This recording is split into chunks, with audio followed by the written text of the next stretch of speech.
यह प्रश्न कि क्या भगवान मांस और मछली खाने वाले भक्तों की पूजा स्वीकार करते हैं, विभिन्न धार्मिक मान्यताओं और व्यक्तिगत विश्वासों पर निर्भर करता है।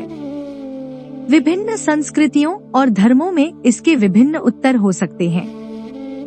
नमस्कार मित्रों, बलवीर कोट्स यूट्यूब चैनल पर आप सभी का हार्दिक स्वागत है। आज हम एक महत्वपूर्ण विषय पर चर्चा करने जा रहे हैं, जिसे लेकर कई लोग चिंतित रहते हैं। वर्तमान समय में मांसाहारी भोजन का सेवन आम बात हो गई है, लेकिन क्या आपने कभी विचार किया है कि जो व्यक्ति मांसाहारी भोजन करता है और फिर भगवान की पूजा करता है, क्या उसकी पूजा भगवान स्वीकार करते हैं? धार्मिक दृष्टिकोण से कई शास्त्रों और ग्रंथों में मांसाहारी भोजन का सेवन निषेध माना गया है, खासकर उन लोगों के लिए जो आध्यात्मिकता और धर्म के मार्ग पर अग्रसर होते हैं। यह माना जाता है कि शाकाहारी भोजन से मन और शरीर शुद्ध रहते हैं, जो कि पूजा और आध्यात्मिक कार्यों के लिए आवश्यक है। हालांकि अलग अलग धर्मों और मान्यताओं में इस विषय पर भिन्न भिन्न विचार हो सकते हैं। कुछ लोग मानते हैं कि भगवान के लिए महत्वपूर्ण यह है कि व्यक्ति की श्रद्धा और भक्ति सच्ची हो, न कि उसका भोजन कैसा है। वहीं कुछ अन्य मान्यताओं में यह भी कहा गया है कि मांसाहार करने से व्यक्ति के विचार और कर्मों में नकारात्मकता आ सकती है, जिससे उसकी पूजा का प्रभाव कम हो सकता है। अंततः यह व्यक्ति की आस्था और उसके धार्मिक संस्कारों पर निर्भर करता है कि वह किस प्रकार पूजा करता है और क्या मानता है। हमें अपने कर्मों और विचारों पर ध्यान देना चाहिए और यह सुनिश्चित करना चाहिए कि हम जो भी करें उसे सच्चे दिल से करें। आपकी क्या राय है इस विषय पर? अपने विचार हमारे साथ साझा करें। अगर आपने इस विषय पर कभी विचार नहीं किया है, तो हमारे इस वीडियो को अंत तक जरूर देखें। आज हम आपको इस महत्वपूर्ण विषय के बारे में बताने जा रहे हैं, जिसका उल्लेख स्कंद पुराण, भगवद गीता और हिंदू धर्म ग्रंथों में विस्तार से मिलता है। आइए हम मिलकर जानते हैं। स्कंद पुराण और भगवद गीता के 3 अध्याय में यह स्पष्ट रूप से कहा गया है कि जो व्यक्ति मांस का सेवन करता है, उसके जीवन को धिक्कार है। ऐसे व्यक्ति को न तो इस जीवन में सुख की प्राप्ति होती है और न ही मृत्यु के बाद दूसरे लोक में कोई सुख मिलता है। इन शास्त्रों में मांसाहार को न केवल शारीरिक रूप से बल्कि आध्यात्मिक रूप से भी हानिकारक माना गया है। इस प्रकार के भोजन से मनुष्य के जीवन में नकारात्मकता आ सकती है, जो उसकी आध्यात्मिक प्रगति में बाधक बन सकती है।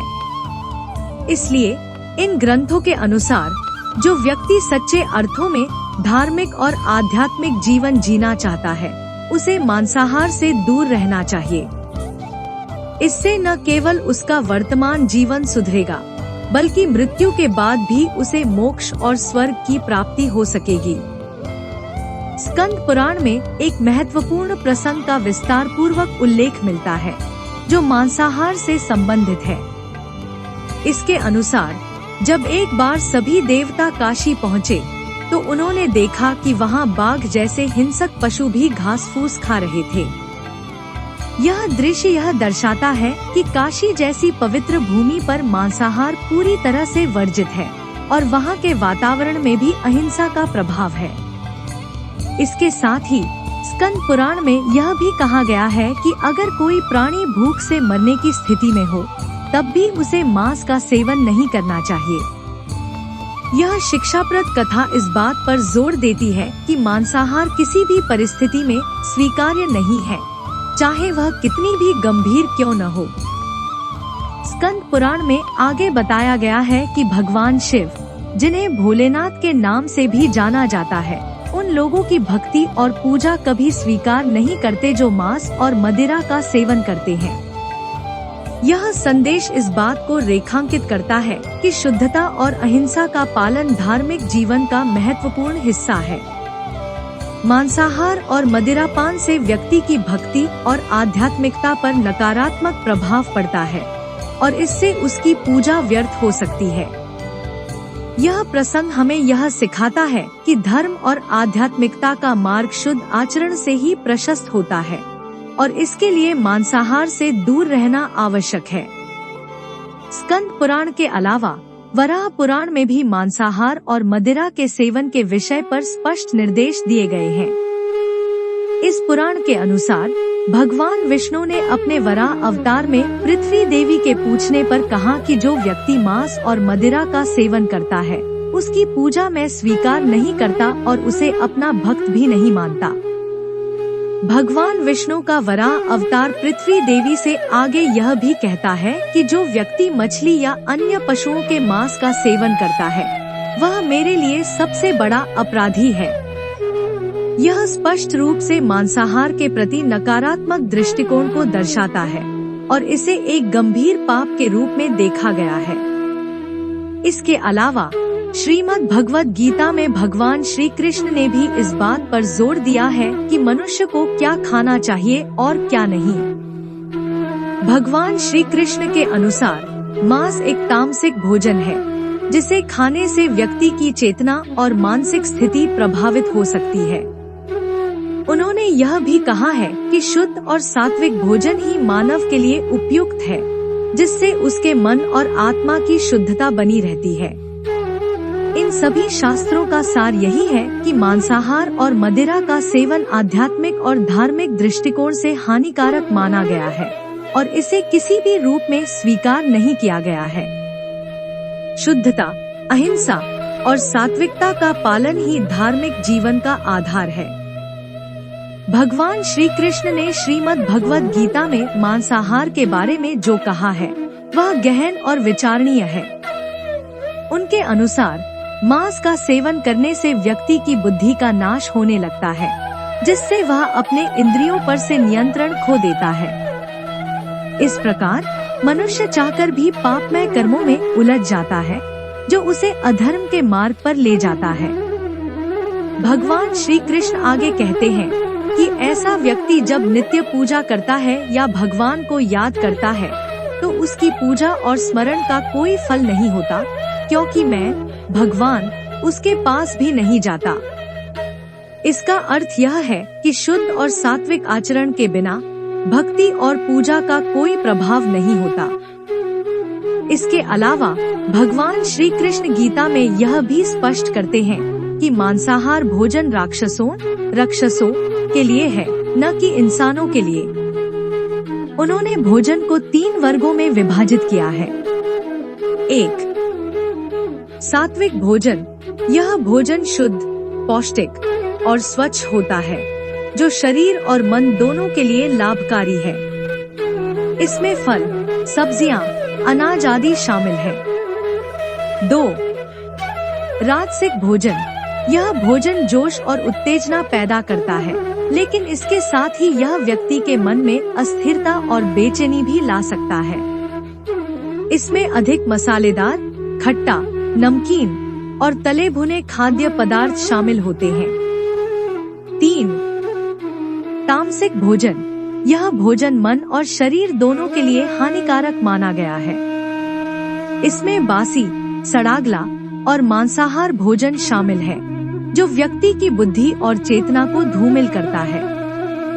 भगवान श्री कृष्ण के अनुसार मांसाहार का सेवन व्यक्ति के आध्यात्मिक जीवन के लिए हानिकारक है और इसे त्यागना ही उचित है, जिससे मन, शरीर और आत्मा शुद्ध रहे और व्यक्ति धर्म के मार्ग पर अग्रसर हो सके। भगवद गीता में भगवान श्री कृष्ण ने भोजन को 3 श्रेणियों में बांटा है: सात्विक, राजसिक और तामसिक। सात्विक भोजन वह है जो उम्र को बढ़ाने वाला, मन को शांति देने वाला, बल, बुद्धि, स्वास्थ्य और तृप्ति प्रदान करने वाला होता है। यह भोजन शरीर और मन को शुद्ध रखता है और आध्यात्मिक उन्नति में सहायक होता है। आजकल कई लोगों के मन में यह भ्रम है कि हिंदू धर्म में मांस खाना सही है या नहीं। इस भ्रम का मुख्य कारण धर्मशास्त्रों के बारे में अपर्याप्त ज्ञान है। कुछ लोग यह भी मानते हैं कि वेदों में मांस और मदिरा का सेवन सही बताया गया है, लेकिन यह धारणा पूरी तरह से गलत है। सत्य तो यह है कि वेदों में स्पष्ट रूप से पशु हत्या को पाप बताया गया है। वेदों और अन्य धर्म ग्रंथों में अहिंसा और शुद्धता पर जोर दिया गया है और मांसाहार को तामसिक और हानिकारक माना गया है। पशु हत्या को पाप की श्रेणी में रखा गया है, जो व्यक्ति की आध्यात्मिक और नैतिक प्रगति में बाधक बनती है। इस प्रकार जो लोग यह मानते हैं कि हिंदू धर्म में मांसाहार की अनुमति है, वे धर्मशास्त्रों के सत्य को नहीं समझते। धर्मशास्त्रों में साफ साफ कहा गया है कि मांसाहार न केवल शारीरिक रूप से बल्कि आध्यात्मिक रूप से भी हानिकारक है और इसे त्यागने से ही व्यक्ति धर्म के मार्ग पर सही तरह से चल सकता है। वेदों का सार उपनिषद है और उपनिषदों का सार भगवद गीता है। इन सभी धर्म ग्रंथों में मांसाहार को स्पष्ट रूप से वर्जित किया गया है। वेदों में यह उल्लेख है कि जो व्यक्ति किसी भी पशु को मारकर उसका सेवन करता है, वह न केवल उस पशु की हत्या का दोषी होता है, बल्कि वह अन्य लोगों को दूध जैसी आवश्यक चीजों से वंचित कर देता है। इस प्रकार ऐसे व्यक्ति से बड़ा पापी इस सृष्टि में कोई नहीं है। यजुर्वेद के अनुसार मनुष्य को परमात्मा की सभी रचनाओं को अपनी आत्मा के तुल्य मानना चाहिए। इसका अर्थ यह है कि जैसे हम अपनी भलाई के बारे में सोचते हैं, वैसे ही हमें दूसरों के हित के बारे में भी सोचना चाहिए। अर्थात जिस तरह हम अपने लिए प्रेम, करुणा और अहिंसा की भावना रखते हैं, वैसे ही हमें अन्य प्राणियों के लिए भी रखना चाहिए। वेदों में मांसाहार की स्पष्ट निंदा की गई है और इसे पाप की श्रेणी में रखा गया है। वेदों के अनुसार हर जीव में परमात्मा का अंश है और उसकी हत्या करना स्वयं भगवान की रचना का अपमान करना है। इसलिए हमें अपनी आत्मा और दूसरों की आत्मा में कोई भेदभाव नहीं करना चाहिए और हर प्राणी के साथ समान व्यवहार करना चाहिए। इस दृष्टिकोण से वेद हमें यह सिखाते हैं कि अहिंसा, करुणा और शुद्धता का पालन ही सच्ची धार्मिकता है और मांसाहार से दूर रहना ही उचित है। अथर्ववेद में भी मांसाहार और हिंसा के खिलाफ स्पष्ट निर्देश दिए गए हैं। इसमें कहा गया है कि मनुष्यों को चावल, दाल, गेहूं जैसी चीजों को आहार के रूप में ग्रहण करना चाहिए, क्योंकि यही उनके लिए सबसे उत्तम भोजन है। यह सात्विक और पोषक आहार शरीर और मन दोनों के लिए लाभकारी है। इसके साथ ही अथर्ववेद में यह भी निर्देश दिया गया है कि किसी भी नर या मादा प्राणी की हिंसा नहीं करनी चाहिए। यह निर्देश इस बात पर जोर देता है कि हर जीव का सम्मान और सुरक्षा करना आवश्यक है। इसके अलावा अथर्ववेद में यह भी कहा गया है कि जो लोग नरमादा प्राणियों का मांस या कच्चे अंडे का सेवन करते हैं, उनका विरोध करना चाहिए। यह न केवल मांसाहार को अनुचित ठहराता है, बल्कि इसे समाज में हानिकारक प्रथाओं के रूप में प्रस्तुत करता है, जिसका विरोध आवश्यक है। ऋग्वेद में भी इसी भावना को आगे बढ़ाया गया है। ऋग्वेद के अनुसार गाय को सृष्टि की माता कहा गया है और उसकी रक्षा में ही समाज की उन्नति निहित है। गाय का सम्मान और उसकी रक्षा करने से समाज में समृद्धि और शांति बनी रहती है। गाय से प्राप्त होने वाले दुग्ध उत्पादों को जीवन के लिए आवश्यक और पवित्र माना गया है और गाय की हत्या को एक गंभीर पाप समझा गया है। इन सभी वैदिक सूत्रों से यह स्पष्ट होता है कि हिंदू धर्म में मांसाहार और प्राणी हिंसा को न केवल अवांछनीय बल्कि पाप की श्रेणी में रखा गया है। धर्म ग्रंथों में बार बार इस बात पर जोर दिया गया है कि शाकाहार, अहिंसा और करुणा का पालन ही धार्मिक और आध्यात्मिक जीवन का मूल आधार है। मनुष्य को अपने समान 4 पैर वाले सभी पशुओं की रक्षा करनी चाहिए।